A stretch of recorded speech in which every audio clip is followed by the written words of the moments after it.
नमस्कार, मैं श्याम गिरी। आप देख रहे हैं टीएफडी इंडिया न्यूज 24। टीएफडी इंडिया न्यूज 24 में आप सभी दर्शकों का स्वागत है।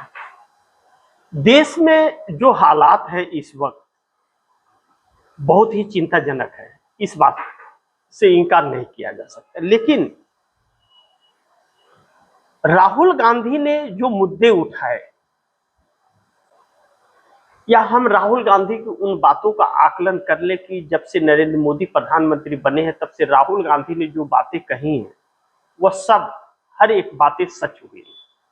और इसीलिए राहुल गांधी को लोग पसंद भी करते हैं और सुनते भी हैं और चाहते भी हैं। राहुल गांधी तथ्यों के साथ रखते हैं, आकलन करते हैं और सरकार को बताते हैं, लेकिन सरकार उनकी बातों को नजरअंदाज कर देती है क्योंकि वह विपक्ष के नेता है और बाद में होता वही है, उसी से जूझती है सरकार। इस वक्त जो देश में हालात हुए हैं इसको भी लेकर के राहुल गांधी ने पार्लियामेंट में बोला था और बाकी इस पर चर्चा करना चाहते थे तो उनको बोलने से रोक दिया गया। अब हालात यह हुआ कि नरेंद्र मोदी और इनकी सरकार के बस में नहीं रहा और इनके हाथ से सारा सामान निकल चुका है।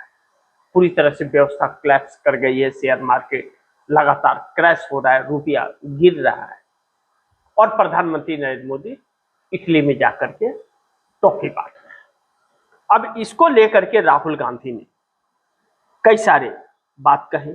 राहुल गांधी ने कहा कि रायबरेली में कि आर्थिक तूफान सिर पर है और हमारे प्रधानमंत्री इटली में टॉफी बांट रहे हैं। देश के किसान, युवा, महिलाएं, मजदूर और छोटे व्यापारी आज रो रहे हैं। आगे राहुल गांधी कहते हैं कि पीएम मोदी हंसकर रील बना रहे हैं और बीजेपी वाले ताली बजा रहे हैं।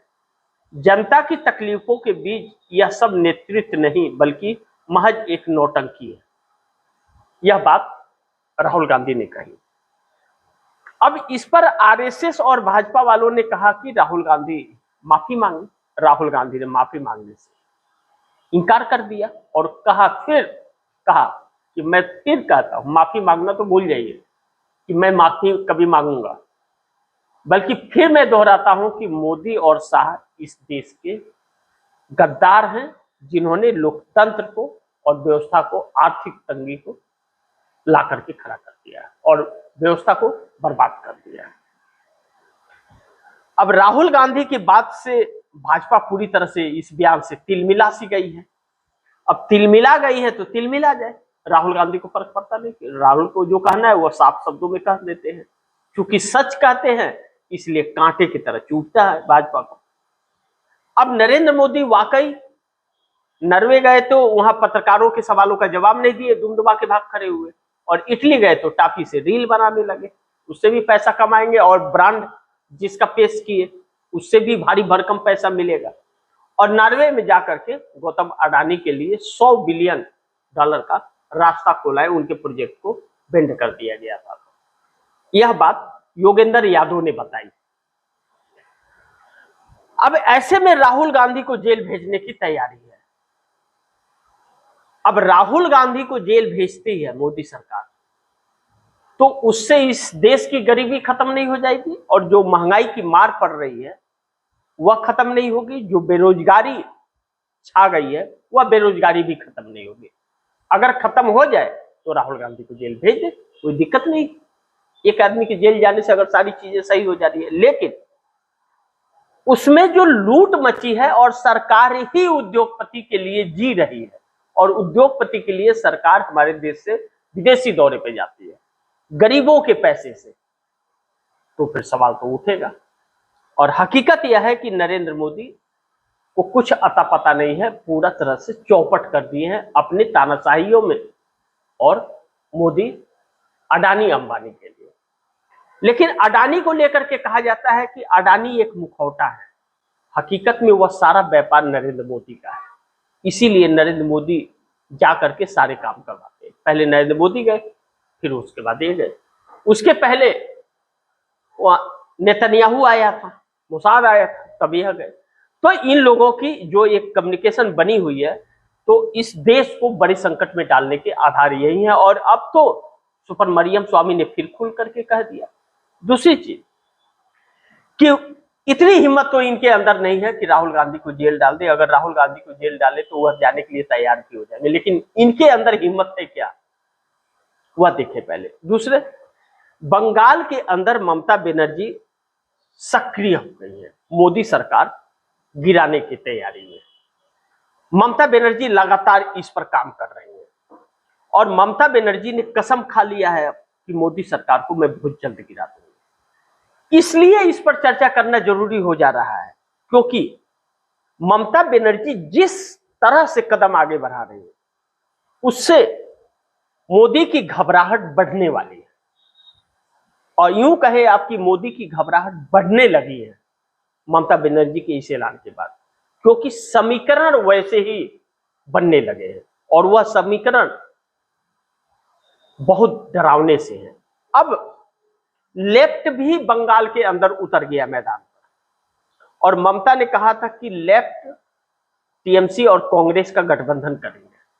करना भी पड़ेगा अगर बंगाल को बचाना है तो, और नहीं तो बंगाल को बर्बाद करना है भारतीय जनता पार्टी के हाथों तो कोई बात ही नहीं है। लेकिन अभी से अगर हावी हो गए तब लगाम हाथ में रहेगा, अन्यथा शुभेंदु अधिकारी हेमंत बिस्वा शर्मा से भी भयावह होंगे बंगाल के अंदर, क्योंकि सरकार बनते ही बिना किसी नोटिस के बिल्डिंगें गिरनी शुरू हो गई है, मकाने बुलडोजर चलना शुरू हो गया, जो 100-150 साल से पुश्तैनी भी चल रही है वह सब गिर रहे हैं। तो इनका सपना है कि अडानी को देना है, तो अडानी को देना है तो जगह तो खाली करानी पड़ेगी। अब यह कुछ साजिश चल रही है, इस तरह की चर्चा चल रही है। अब लेफ्ट वाले सड़क पर उतर गए, इसको लेकर के विरोध कर ले, उसके साथ उसके कार्यकर्ता, ममता बनर्जी इसमें लग गई। अब यह कहा जा रहा है कि ममता बनर्जी नीतीश कुमार और चंद्रबाबू नायडू के संपर्क में आ गई। लेकिन ममता बनर्जी अगर आ गई है संपर्क में तो क्या कोई रिस्पॉन्स मिल रहा है या रिस्पॉन्स मिलेगा? हम नीतीश कुमार की बातों को समझने की कोशिश करें कि नीतीश की पार्टी जेडीयू जो है उसमें भी महासंग्राम चल रहा है और पार्टी दो भागों में बट रही है। ऐसे में बड़ी महत्वपूर्ण है कि नीतीश कुमार की पार्टी में आनंद मोहन सिंह बगावत कर दिए थे, इसलिए कि नीतीश का अपमान किया जा रहा है और नीतीश को सीएम की कुर्सी से हटाया गया, तो वह आनंद मोहन सिंह को अच्छा नहीं लगा। पुराने नेता है आनंद मोहन सिंह, आनंद मोहन सिंह की पत्नी भी जेडीयू में सांसद है मौजूदा कार्यकाल में और उनके बेटा विधायक है, और आनंद मोहन सिंह भी विधायक और सांसद जेडीयू के सब रह चुके हैं। ऐसे में आनंद मोहन सिंह को चिंता हो रही है।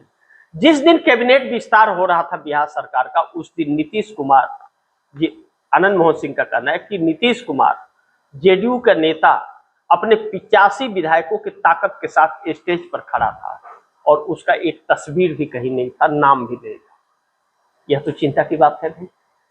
और जेडीयू जो बड़े भाई के रोल में थी अब छोटे भाई में आ गई और भारतीय जनता पार्टी पैर कर रही है। निशांत कुमार को स्वास्थ्य मंत्री बना करके एक चाल चली भाजपा ने शांत करने के लिए और 2 डिप्टी सीएम विजय चौधरी और विजेंद्र यादव को बना दिया, लेकिन उनका न तो कहीं नाम आता है और न किसी बैठक में बुलाया जाता है, न कहीं तस्वीर चलती। नीतीश कुमार तो ऐसा नहीं करते थे। आखिर कोई आवाज क्यों नहीं उठाता, यह आनंद मोहन सिंह है।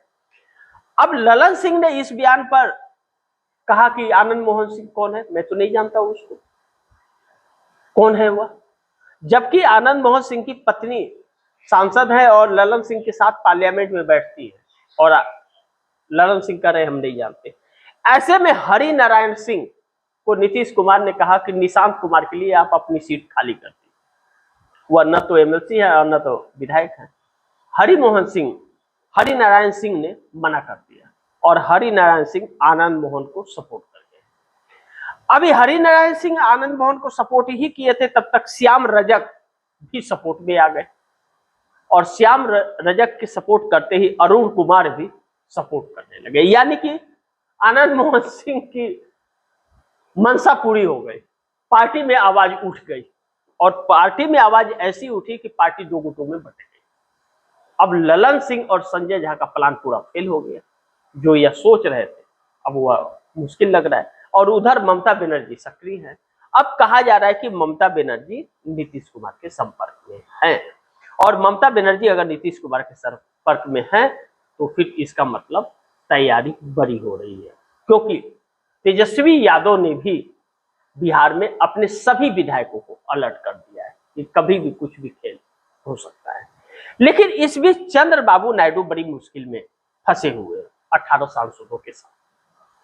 चंद्रबाबू नायडू का भी समर्थन नरेंद्र मोदी को है और चंद्रबाबू नायडू मुश्किल में ऐसे फंसे हैं कि चंद्रबाबू नायडू बड़ी साफ बातें हैं उनकी कि चंद्रबाबू नायडू अपने बेटे नारा लोकेश को सीएम बना करके और खुद इस्तीफा दे करके सीएम पद से, और वह केंद्र की राजनीति में आना चाहते हैं। कई दिनों से यह चर्चाएं मैं आप दोस्तों के सामने कर रहा हूं, लेकिन अब की बातें अलग हो गई। अब पहले तो यह था कि नारा लोकेश अपने बेटे को सीएम बना दे 3 साल के लिए और वह फिर अगला चुनाव उनके नाम पर लड़े और दूसरा केंद्र में आने के लिए। तो 8 महीने से जो टाल मटोल चल रहा था, तो अब चंद्रबाबू नायडू को ममता के तरफ से ऑफर कुछ मिल गया है, तो चंद्रबाबू नायडू के लिए रास्ता आसान हो जाता है केंद्र की राजनीति के लिए, और प्लस पार्टी का विस्तार भी कर पाएंगे चंद्रबाबू नायडू। यह प्लस पॉइंट है। अब 18 सांसदों की ताकत है, लेकिन 18 में 16 ही सांसद चंद्रबाबू नायडू के हैं, 2 पवन कल्याण, और पवन कल्याण के ऊपर प्रेशर है उनकी पार्टी की तरफ से कि आप नायडू का भी साथ छोड़िए और मोदी का भी छोड़िए, अलग होइए, तभी आपके पार्टी का वजूद बचेगा आने वाले चुनाव में, और आप सीएम के दावेदार भी आने वाले वक्त में हो सकते हैं। अन्यथा आप पार्टी खत्म हो जाएगी, आपसे जनता दूर हो जाएगी, तो फिर उनमें और आप में कोई फर्क ही नहीं रहेगा, तो आपको क्यों वोट दें। अब ऐसे में भारतीय जनता पार्टी के लिए दिक्कत हो जा रही है और नायडू के लिए भी। ऐसा नहीं है कि पवन कल्याण ने 2 सांसदों के साथ और 20 विधायकों के साथ अगर छोड़ दिए मोदी और नायडू का साथ तो सरकार गिर जाएगी, बिल्कुल नहीं गिरेगी, पर्याप्त है। चंद्रबाबू नायडू 2/3 बहुमत से हैं, लेकिन 3 साल तो चला लेंगे चंद्रबाबू नायडू जब तक सत्ता है, इसके बाद आने वाले चुनाव में नहीं जीत पाएंगे। इस धर्म संकट में चंद्रबाबू नायडू सोचने को मजबूर है, और अब ममता बनर्जी अगर संपर्क कर रही है तो फिर भारतीय जनता पार्टी और मोदी की घबराहट बढ़ने लगती है। ऐसे में तो इसमें अगर यह सारी चीजें तब होंगी, नीतीश कुमार के पास 85 विधायक 12 सांसद हैं, चंद्रबाबू नायडू के पास 18 है, 16 और प्लस 2, तो इसमें अब यह लगता है कि ममता बनर्जी को इंडिया गठबंधन को पहले एक करना पड़ेगा, और उस इंडिया गठबंधन को एक करने की ममता दिल्ली की तैयारी शुरू कर दी है कि एक करने के लिए उसमें 99 प्लस 29 प्लस 17 प्लस 37 प्लस 22 सांसदों के साथ इंडिया के ममता ने बैठक करने का फैसला किया है। अब अगर ममता बनर्जी ने एक कर दिया इन सभी सांसदों को इंडिया गठबंधन के, तब तो नीतीश और नायडू के सांसदों का कोई महत्व होगा, अन्यथा नीतीश और नायडू की मजबूरी बनी रहेगी मोदी को साथ देने के लिए। लेकिन एक चीज जो है बड़ी महत्वपूर्ण, कि इंडिया गठबंधन के पास जब डिलिमिटेशन बिल सरकार लाई थी मोदी सरकार, तो उस समय 234 था, कहा जाता है 250 तक हो सकती है, लेकिन उसकी छोड़िए 234 टोटल इंडिया गठबंधन के नहीं, इसके साथ कुछ निर्दलीय और दूसरे दलों के लोग हो रहे थे। चूंकि अब मोदी के खिलाफ लोग हो रहे हैं, ऐसे में कई सारी पार्टियां हैं जो सामने तो फेस नहीं कर रही, लेकिन अविश्वास प्रस्ताव आया सरकार के खिलाफ तो फिर पहल हो सकता है और सरकार गिर सकती है। इसी तैयारी में ममता बनर्जी इंडिया गठबंधन को एक करने में लगी है, और इंडिया गठबंधन बिखरा हुआ है, चाहे वह 99 कांग्रेस के वह अलग अपना मुद्दों को लेकर के चल रहे हैं, उनका तो राष्ट्रीय मुद्दा है, लगातार हर वर्ग का बात कर रहे हैं। 29 ममता बनर्जी के पास है जो हार चुकी हैं, 17 जो हैं वह शरद पवार और उद्धव ठाकरे का है, तो शरद पवार भाजपा के साथ खड़े हैं, उन्होंने मोदी की अभी हाल ही में तारीफ की है, और 37 समाजवादी पार्टी अखिलेश यादव के पास है, 22 स्टालिन के पास है। सब जितने हैं उतने दिशा में है यह सब। इसे एक करना इतना आसान भी नहीं होगा, लेकिन कांग्रेस के लिए दिक्कत नहीं है। कांग्रेस ने कह दिया कि 172 का आंकड़ा आप लोग पूरा करो, 100 हमारे यहाँ। लेकिन अब ममता बनर्जी कर लेंगे क्या? जबकि शरद पवार से भी ममता के संबंध है, नीतीश नायडू से भी संबंध है, स्टालिन से भी संबंध है। देखना होगा, और चुनौती भी है कि ममता को क्या सफलता हाथ लगती है। बाकी आप दर्शकों की क्या राय है, क्या सुझाव है, कमेंट बॉक्स में जरूर दीजिएगा। इस खबर को ज्यादा से ज्यादा शेयर कीजिए, अपने दोस्तों को भी कहिए आगे शेयर करें। और आपने अगर टीएफडी इंडिया न्यूज 24 को सब्सक्राइब नहीं किया, सब्सक्राइब कर लीजिए, अपने दोस्तों को भी कहिएगा टीएफडी इंडिया न्यूज 24 को सब्सक्राइब करें। मिलते हैं अगली खबर के साथ, तब तक के लिए नमस्कार।